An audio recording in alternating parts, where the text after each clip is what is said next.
I mean, you guys are used to dealing with the heat, but like this is worse than usual by Nashville standards. How do you deal with that and still get stuff done? You know, it's funny. This is actually, to me, one of the better days we've had in a few weeks because we actually got a little breeze going today. I talked to the guys at the end there. We have obviously big aspirations for the season, and we talk a lot about that. And sometimes when you feel like you talk about it and you come out to do the work and you wilt a little bit, it doesn't feel good. We have to grow up, and we're going to have to transform so we can dominate the elements rather than try to adjust our process right now to account for the elements. Now, my job as coach is to make sure I'm mitigating heat exposure and not, each player only has 2 hamstrings, so we can't sit here and spin it. Today was 90 minutes of work. I think we got to get tougher, but that's a process of transformation. So we're paying attention to the conditions. I know that probably for the next couple we're going to have some similar, and then hopefully it'll start to get a little cooler and we'll get to the kind of the brunt of the work. But decent day. I want to see a little more attack sustained through practice. What can Trey Richardson add to this team? Well, Trey is he's a dynamic athlete. I think there's pure speed there, but there's also playmaking ability. There's twitch.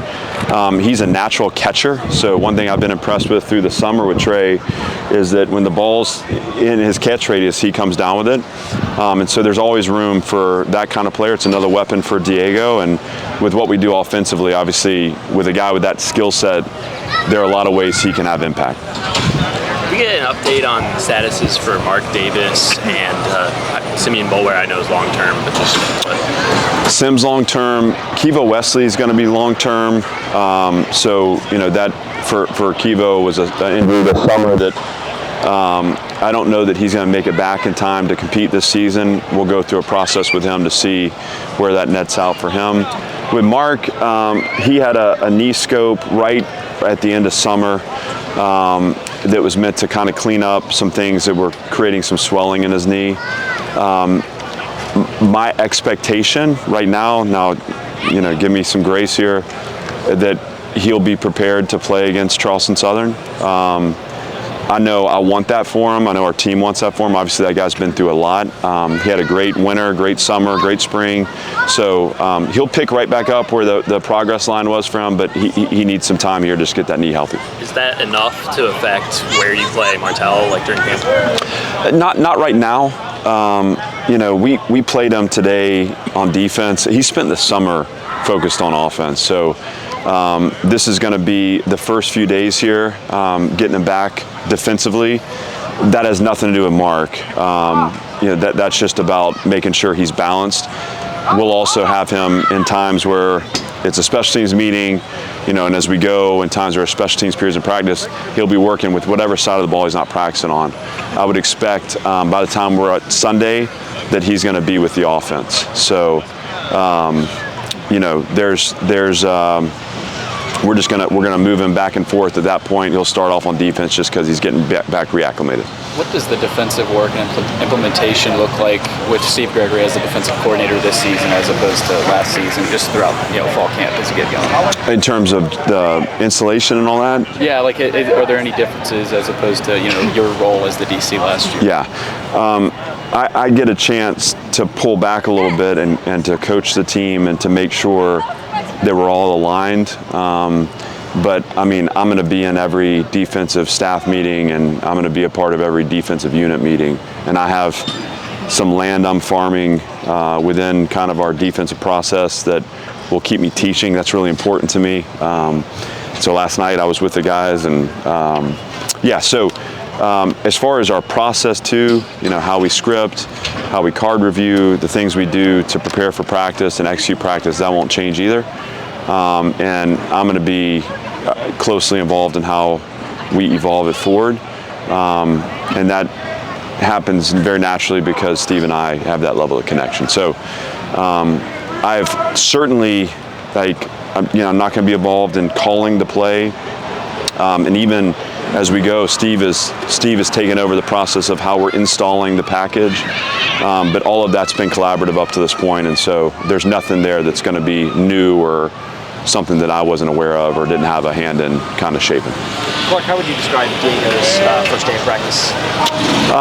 You know, I don't know that I could speak specifically to it. I obviously, you know, I thought Blaze Berlowitz actually had a good day, you know. So let me give him a little bit of shine. Obviously, I was standing back with the offense a bunch today, and I was impressed with Diego, his focus each snap, his awareness of where the ball needs to go each snap. And he's been away at a funeral, so you know he's getting back with the team today and kind of getting after it. But he seemed to pick up right where he left off. I thought we made good decisions on the whole with the ball, and you know, on the whole, a good day. Just follow up on that. What did you like about Blaze? It just seemed like he was throwing with confidence. I mean, he threw the ball, the open receiver when it was there. He wasn't trying to force things. I thought he made a couple plays. One on a glance route that he kind of threw off his back foot, trusted the receiver was going to be there. I thought he made some nice throws on vertical balls as we got down into the red zone area. So just, you know, the throw and the catch and the timing, you know, just the confidence to know where the ball needs to go, I thought was improved. So, you know, he needs to keep building on that. Obviously, he's got a big role for us, so we need to keep him coming on. You guys have more returning production than just about anybody. How much does that help you this time of year? I think it obviously, I mean, the familiarity, you know, one of the things, I think we're growing some new O-linemen in our program, and so they're not all the way familiar with our process and how we practice, and I think that showed up today. So they got to acclimate quickly. Those guys that return, they know how we operate, and so it gives you the chance to be efficient, to have expectations, honestly, to have peer-to-peer accountability for that part of our process. But I also think it can be a bit of a crutch. It can be something that becomes a negative if you think that somehow that entitles you to being better. So we got to be really careful to use the good of it. Hey, we know what to do out here. We can hold each other accountable to our expectations. Obviously, we don't have to, you know, defensively, we got basically everything in right now, which is huge. But we have to chase progress, and so we can't sit back and just assume that we're 1 year better. We've got to go make some things happen. Do you know if the south end zone building is going to be like complete, you know, for the opener? I know that they are working so hard on it, and my assumption is that by the time we're putting the ball on the tee, that it will be done. Now, I don't know where I am in the you know, pecking order of knowing exactly how it transpires, but they may be, you know, putting the last nail in and tightening the last screw as we're lining up.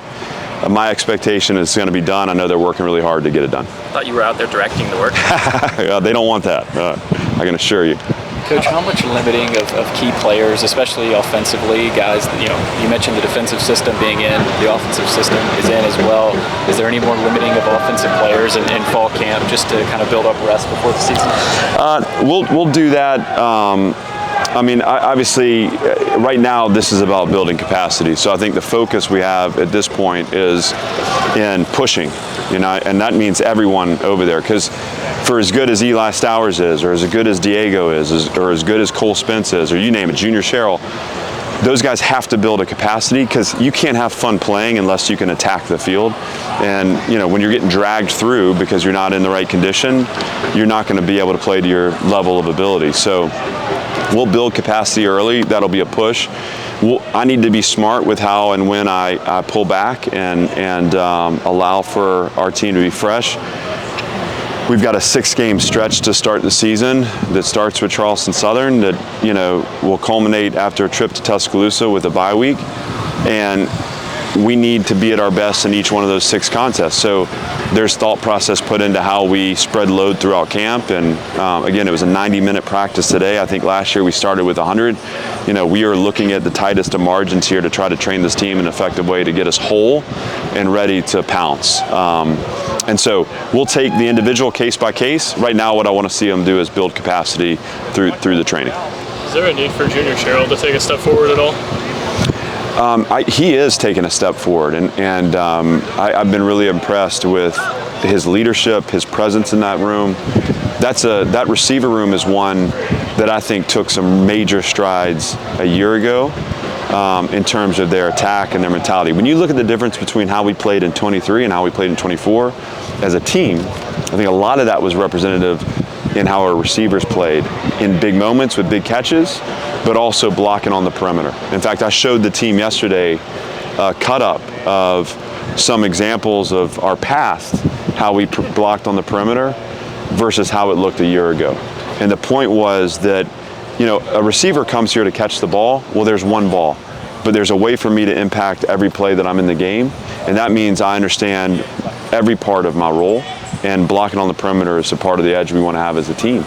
And so when you talk about getting a run game going, you talk about getting Diego going and the quarterback run game or option, it's going to come down to our ability to put our face on people and sustain blocks. That needs to be a part of that DNA. Well, Junior's taken that identity we crafted last year, and he's pushing that room from the front to be there.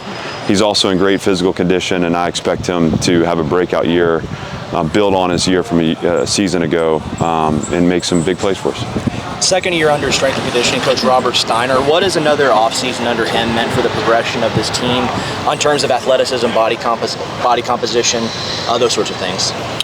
Well, we're bigger, faster, stronger.